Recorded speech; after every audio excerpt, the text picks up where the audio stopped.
Let's take a moment and thank our sponsor, Text Control. There's always something new from Text Control. As a developer, do you need to integrate PDF generation, document editing, or electronic signatures into your ASP.NET Core or Angular applications? Or maybe you want to learn more about the differences between electronic and digital signatures. Text Control is offering a free consulting service to educate you about digital document processing and how Text Control products can help you add these features to your applications. You just go to textcontrol.com/contact and you can request your free personal consultation. How cool is that? Textcontrol.com/contact and you can request a free personal consultation from our friends at Text Control.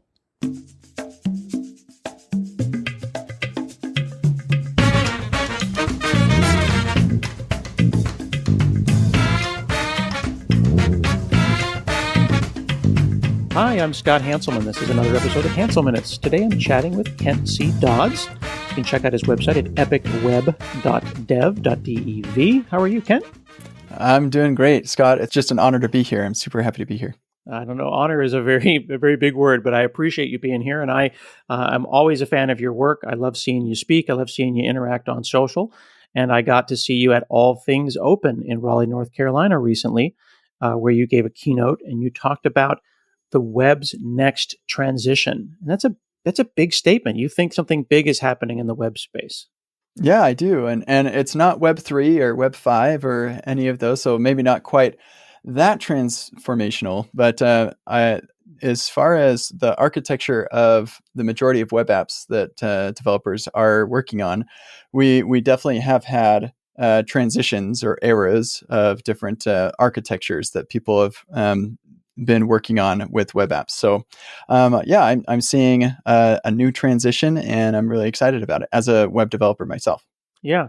I think it's interesting. Maybe you intended this, maybe you didn't, to have called it transition, because the transition that you're talking about is transformational. It's giant, but it's also the transformation and the transition between pages.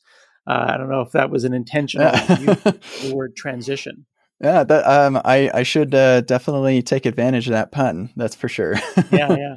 So, when I think about the web, and I think this is somewhat generational because, the web that I grew up on in the 90s was there's a page, you interact with the page, and then you post, and then you go forward, and you either post or get to make your way forward. And when I came up as a web developer, we had a thing called post, redirect, get. Right? You do a post, you act on the post, and then you redirect to the result of that thing, which that redirect then results in a get. And you're kind of ever moving forward. What is that? Is that a standard pattern, post, redirect, get? Is that the pattern that most pages use? Certainly not what I would say most pages use today. And you actually can see that even with sites that implement more traditional architecture of multi-page apps, where anytime you see like an airline is a good example of this, where they say, don't hit the back button in the UI. And then if you do, you get this confirmation dialog that says, do you want to confirm resubmission? And what that's saying is, they didn't redirect after the post. They sent back HTML as a response to their post, and the browser can handle that, but that sticks the post as part of the history stack. And so if you hit the back button, it has to resubmit the post to get the same HTML. That's a really, really interesting point. I want to make sure that we hit that hard. So you're saying that if I'm on a website and I hit back and I get the warning that I'm about to resubmit this, that's probably an architectural flaw, or that is an architectural flaw in that web's design. Yeah, exactly. And often you will see like the developers or designers put a page in there or some text that says, don't hit the back button. And if they just went a little bit further in their understanding of what's going on, then they would know the post redirect get would be the solution to their particular problem. They wouldn't need the text, and the browsers wouldn't need the confirmation dialog or anything like that. You just, instead of sending back HTML from your post, you send back a redirect and send the user to the next place that they're supposed to go. And then they don't get that in their history stack. It would have really simplified things for everybody. Okay, so post redirect get, while not the way that most apps are done today, it was real common in what you're calling MPAs, or multi-page apps. Is that fair? Yeah, I would say, yeah. And honestly, I actually do think that it was very common. And we just are suffering from the few who do not implement things that way, right? But we notice the ones who don't do it a lot more than we notice the ones who do. But as far as like that as a pattern that's widely used, it's probably not, because most developers for web applications are building single page apps, and so the like as far as post and get and delete and all of that, that's all just happening with like fetch requests that people are making. We're not doing full page refresh type of, or browser serializing the form type posts anymore. So you call out in your article that we'll link to in the show notes this transition as we move from multi-page apps to apps that are multi-page but have sprinkles of JavaScript, Hmm. up to single-page apps, which you just asserted are the most common apps, and then the next transition that we'll get to. I would argue that I think that there's a lot of these progressively enhanced multi-page apps, these JavaScript sprinkles, where people have an existing multi-page app architecture and they add a little list.js to make sure that you can get some auto search or whatever. The Hansel Minutes website is a JavaScript sprinkles app. How do we measure this? How do we know what the most common web architecture is? Is there a way to spider that? Yeah, that's a great question. And people will take issue when I say that spas are the most common that developers work on, because they think of it in terms of deployments of a particular architecture. And I'm actually talking about it in terms of active development, like what developers are spending their time on. And that's very different. I see. So like a good example of this is if I were to say I build a library that uses the bitwise operator. Like most JavaScript developers don't even know what the syntax for that is or what even that feature does.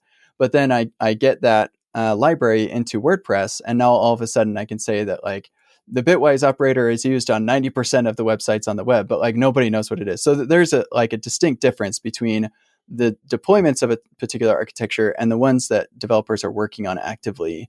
And so, as far as actually measuring it, that's very, very difficult to do. But to be clear, I have not.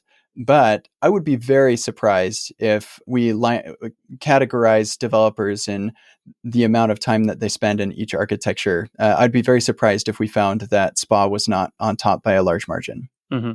Okay, so then spas, single page apps, these are applications that load up some template. We see that loading screen that we see on things like Facebook Messenger, where it's like a bunch of gray boxes, and it's like this sense of like, here's kind of the skeleton, the scaffolding of what this is going to look like. But the app is now a client-side JavaScript, whole universe. All of the navigation occurs on the client side. Mm-hmm, exactly. And it's like a native app that's downloaded on demand. And that what always bothered me was that we're okay with native apps being many megabytes that take many seconds or even minutes to download and install. But in the web world, if that thing is more than a megabyte and it takes longer than a second to download, like it's totally not okay. So there seems to be an unfair standard here. but the fact is, like, our users do expect to be able to go to our URL and get the entire experience very quickly. And in some contexts, that will impact you in an enormous way, like especially e-commerce. In others, maybe not so much, because the user's boss is the one who paid for a license, and there's no other software you can use. So that a lot of times in the web world, we talk about performance as it's the most important thing, and that's absolutely not the case. It is not the most important thing for every single app. Different things matter more for different apps. But what would be cool is if we could have some tools or an architecture that gives us that performance, as well as the other things that are important for 90% of apps. And so that's what this architecture I'm talking about kind of offers. Yeah, it feels like a lot of sins are hidden by the installation part of the application in the life cycle. So if I have an iPhone and I go to the App Store, I could download 100 megs, I could download 5 megs. We never know, because an icon appeared on my screen and I stopped thinking about it. So Mm. that tax was simply installation tax. But Mm-hmm. on the website, visiting a URL is an implicit quote unquote installation, in the sense of you'll start getting permissions requests and you'll start using browser local storage, but no one ever really felt like that. So you think, well, I clicked on the icon. Why didn't the website launch instantly? So you're right. There Mm-hmm. is a total double standard there, where we Mm-hmm. hide all kinds of horrible things in the installation phase, of an app, but websites don't get that same affordance.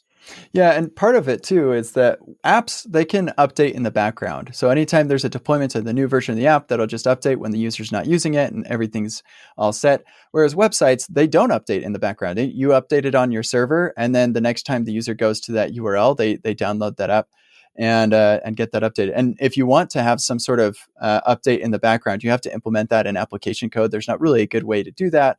And on top of that, the user won't get the update until they open it up again, and then you have the little pop-up that says, "Hey, we downloaded a new version of the app." It's a very different set of constraints that we're working with in the web. And we'll certainly be fine with someone having a big giant MP4 video as the background of their website, and we'll put up with a 10 megabyte video or a 5 meg PNG. But if a JavaScript library takes more than a second to load, we're like, this website sucks.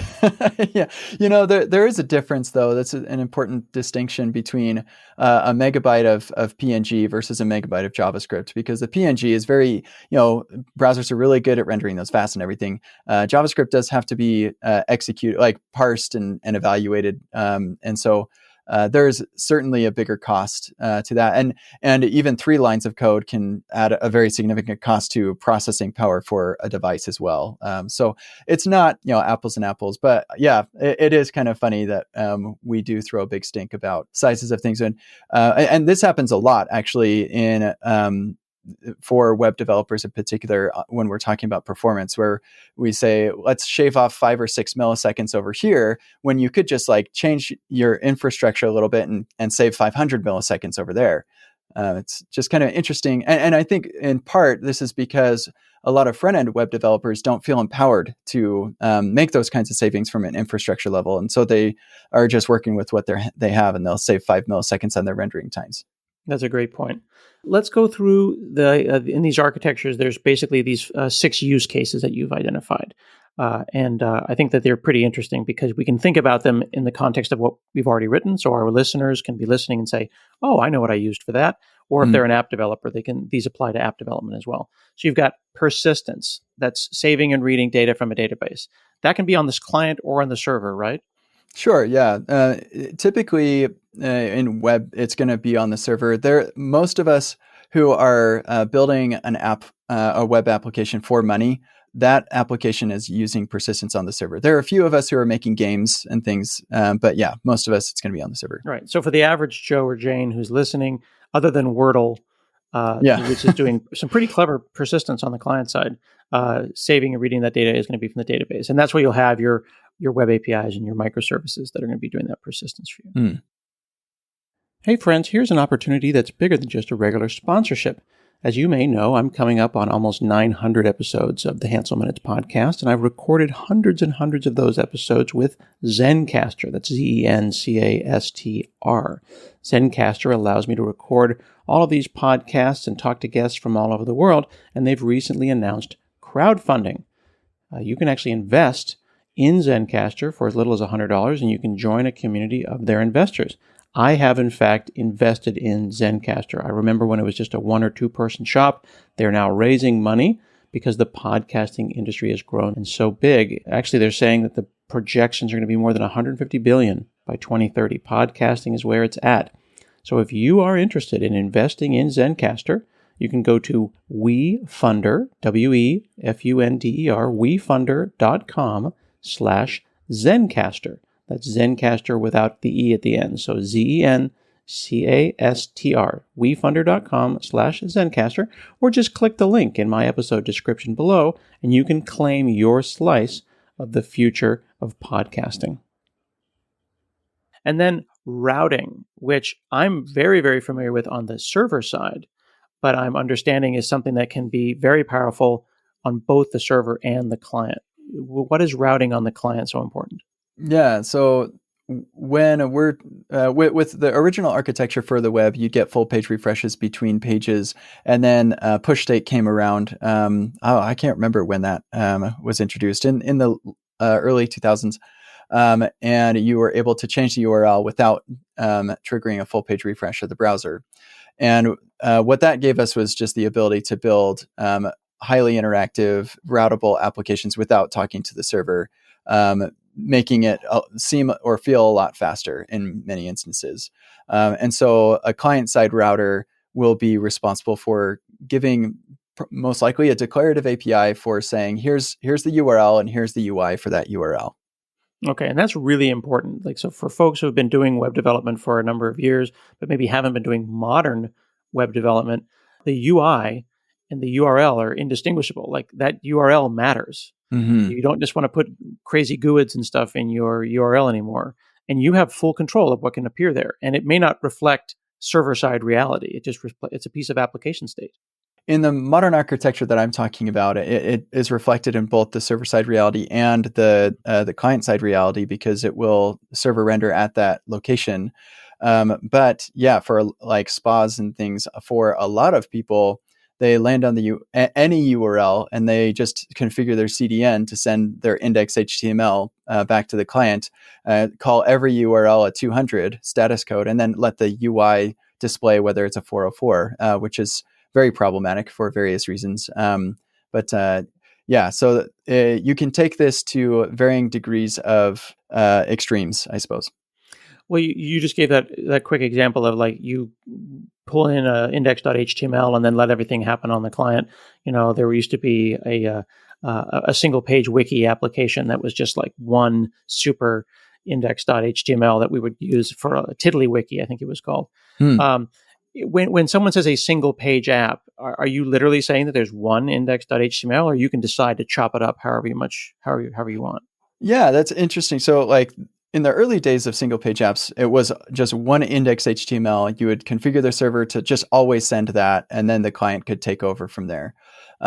In the last 5 years or so, static site generation has become to be really popular. And we had static site generation for a long time. Like you had your, like GitHub Pages is a good example that a lot of people are familiar with, or Jekyll or things like that. But the more modern static site generation allows you to take a web application that you're using front-end technologies with, particular React or Vue or something, and generate the UI or the HTML for all of the pages of your app. This is not practical for many use cases, but it is practical for some. But in any case, you can generate those HTML files and then send it up to the CDN, so that when a user goes to kentcdodds.com/blog/aha programming, it can send that HTML document that was pre-generated. So that way you don't have to send just a loading spinner while we go and load the document. But there are a lot of shortcomings to that as well. And I still lump that in as a single page app, because when that HTML document loads, whatever HTML document you got in the first place, from that point forward, you're not requesting any more HTML from the server. You're just event prevent default on links, event prevent default on forms, and you're hitting APIs with fetch requests and stuff like that. You say this prevent default. You say it really quickly. Let's break that down a little bit here. Prevent default is what? So with the browser, since the very beginning of the standards over 25 years ago, the browser has had anchor tags, and which is links between pages, and forms, which allow you to have fields where you can input some values and then submit those, and the browser will serialize that into a post body, or for example, or serialize that into a query string for the GET requests, and send that to the backend. So you have the ability to transition between pages and to make data changes on the server. And that the default behavior of the browser was to do a full page refresh between every single one of these links that you click on, every form that you submit. You're going to get a full page refresh as a part of just the way that's architected. And so when I say event prevent default, what I'm referring to is the desire that we had to not have this full page refresh, because for various reasons. It's just difficult to manage UI feedback as far as spinners are concerned. You have very limited ability to do inline mutations. Like if you had to do a full page refresh for every tweet you favorite, that would be a real big problem. We wouldn't favorite as many tweets, and whatever other things. So like just for various reasons, we don't want to have that full page refresh for modern apps. It just doesn't feel like a native app. And that's what we're always trying to emulate on the web is this native app-like feel. So we prevent the default behavior. when a link is clicked on or a form is submitted, there's an event that's emitted before that actually takes place, the full page refresh. And so we can hook in and say, hey, actually, never mind, prevent the default behavior. I'm going to take care of that. And if it's a link, then we'll say, here's the URL that link was to. Let me pass that off to the router. And then the router can take care of making the UI show up that's supposed to based on that URL. If it was a form, then we're going to prevent default and we'll take the form data ourselves, serialize that, and do a fetch request that sends JSON to some API or something. That's typically what most apps, SPAs, are doing today. All right, perfect. So that brings us to data fetching and data mutations. We talked about persistence, talked a little bit about routing, data fetching, retrieving data from persistence, and then mutation of changing it. So that's the read and then the write. So clicking on an anchor tag on an Ahref is a navigation by default, and clicking on a button is a form submission or a no-op, depending on the kind of a button by default.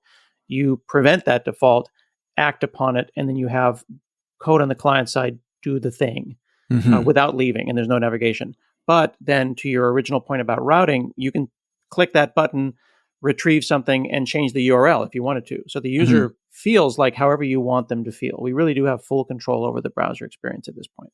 Yeah, and unfortunately for us, the browser's default behavior is more complicated than it seems, especially when it comes to the user clicking various links all in quick succession, and there are race conditions involved in that. And it's very difficult to reproduce those because normally our server is running on a machine. You're not going to run into race conditions. But in the real world, traffic is going to go to who knows what, through what routers and things. And so race conditions are a real problem.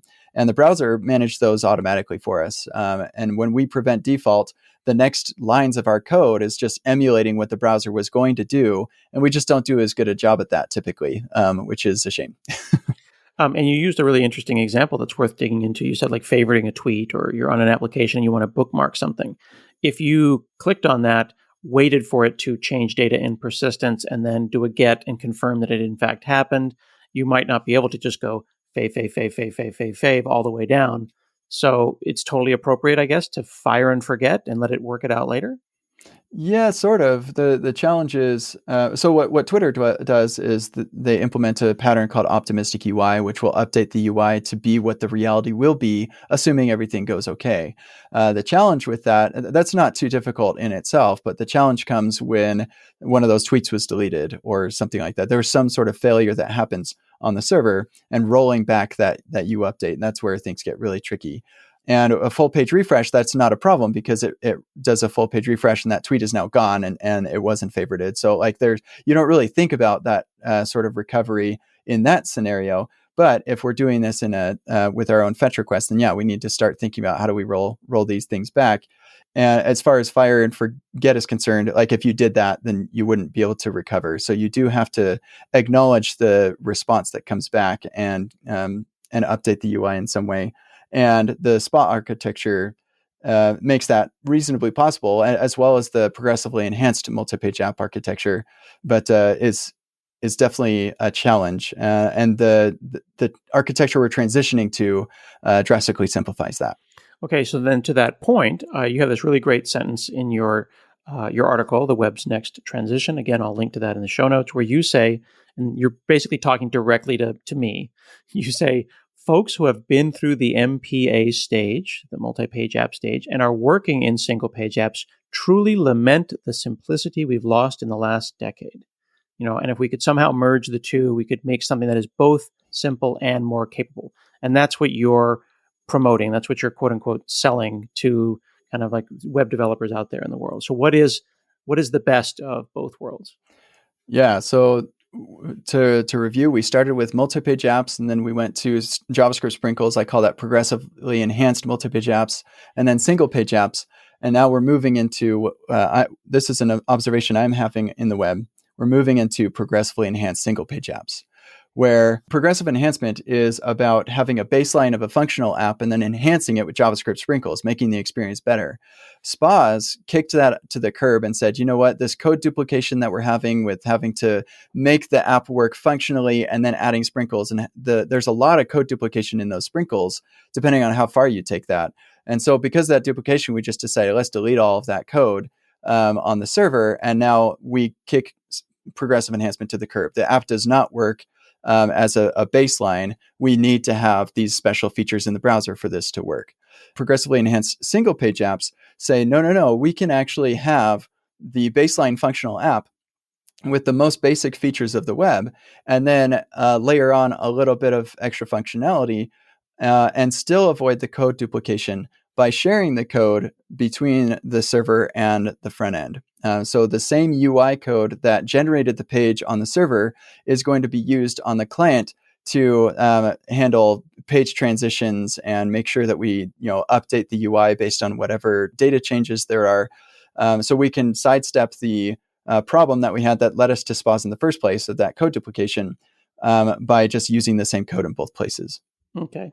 So that you say in your article that the server code needs to work the same way, regardless of whether the browser is making the request, via on its own, or whether some JavaScript-based fetch request is being made. And then we get the benefit, you say, of sharing code on the front end and the back end. Does that not imply, though, that means Node is the only answer, that a JavaScript-based system is the only answer? What about people who want to use PHP or Ruby or Blazor or C# or whatever, if you can't share the code on both front end and back end? Yeah, that's a great question. So think about this architecture as more of taking, so you may, if you're in that position, you probably already have an existing backend, but with whatever language you prefer. But then you have some JavaScript sprinkles, just because that's the way that the world is. You've got to have that. So instead of thinking about, okay, well, we're going to get rid of our existing backend that we like so that we can have this architecture that shares code on the front end and backend, instead, just think about taking that front end code you have and shifting it over the network just a little bit. So some of that is going to run on the server. And there are various deployment or hosting strategies that you can do for that. Most CDNs support running JavaScript on the edge on those CDNs. Or you can have, this is what we did at PayPal. We didn't implement the PESPA architecture, but or the progressively enhanced single page app architecture, but we had this middle tier node layer that we used, and that talked to our downstream Java services. And so however you want to do that, you can keep your existing backend that you like for all of your backend logic and stuff. But that backend probably wouldn't be involved in any UI. It would just be APIs and things. And then you take your existing front end UI and shift it over to the server just a little bit so that you can have everything rendering on the server. Ultimately, this gives you a much better developer experience as well as a much better user experience. And that's the goal. Interesting. And you bring up a really powerful point that I think I want to make sure that our listeners don't miss, because classically we talk about the client, we talk about the server, but you just introduced a new actor, and you called it the edge, and then you called it a CDN, but the acknowledgement that it's not simply the user's browser and some endpoint server that we terminated on. There are multiple stages, and a CDN, which is historically returns static content, returns graphics. Why couldn't it run a mustache template, or render some, combine some stuff? It's doing interesting work already. It's a perfectly cromulent place to do work if my backend doesn't want to do that. That's a revolution right there. It really is. It's really exciting. In these types of scenarios, the code that you do run needs to run very, very fast. Typically, like Cloudflare, you need to have it run in a handful of milliseconds, as an example. Like these CDNs don't want to be mining your Bitcoin. But typically, like most UI rendering is going to happen very fast. So the heavy lifting is whatever data stuff you're doing in your backend already. And so these CDN or edge environments are typically pretty constrained. Though I personally really like using a service called fly.io. That's where I host my personal website.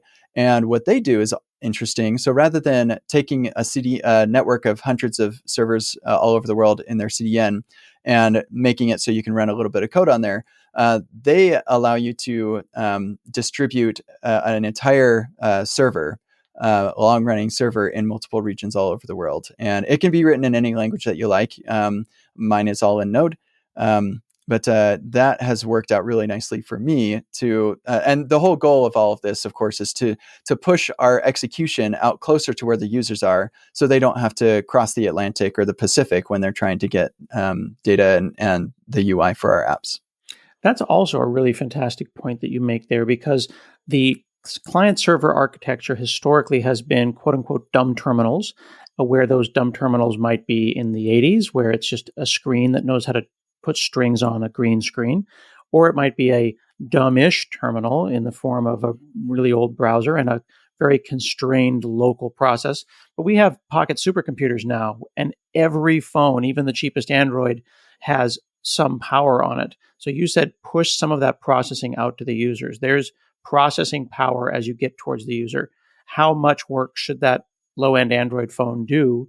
Does a PESPA, a progressively enhanced single-page app, have the ability to express, like, I don't think my phone is really good at that? Or, hey, this high-end iPhone, let it do more work. Could you progressively enhance based on the power of the client?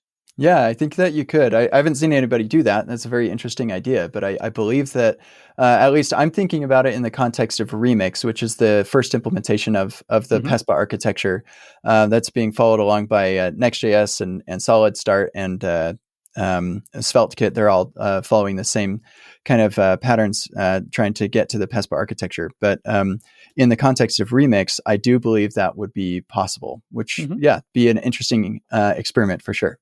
Yeah, it definitely shows us that this is a beginning of the web's next transition.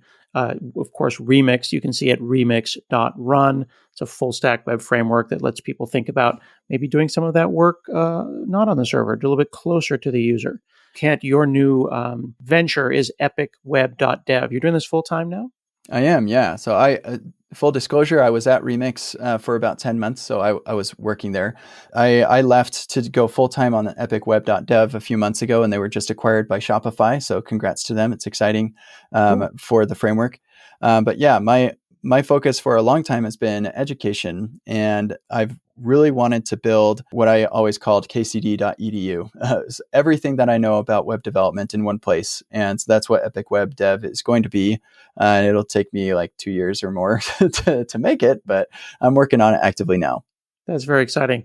Folks can go to epicweb.dev and you can sign up for Kent's mailing list. And he's creating a series of workshops where he's going to have you building authentic examples, really focused on learning outcomes. And it's not a boot camp, it's the hard work of real world web development, Mm-hmm. hosted by you, Kent C. Dodds.